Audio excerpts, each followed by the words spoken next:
Welcome back, everybody. Today we have another new arrival from the Boston Whaler factory. This is the 15 Montauk. The 15 Montauk is outfitted with a Mercury 60 horsepower command thrust engine, which means you're getting a lot more torque at the lower RPMs.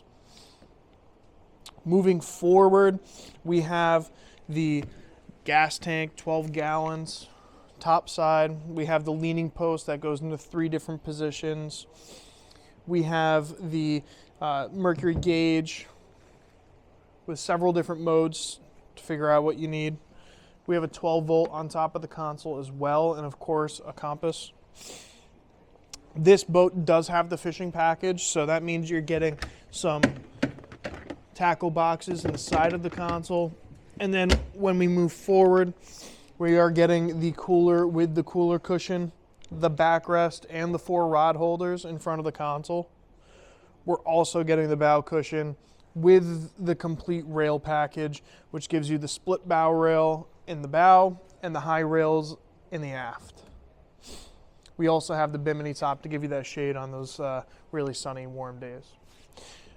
Thank you for walking the 150 Montauk with me today, and let us know if you have any questions. See you out in the water.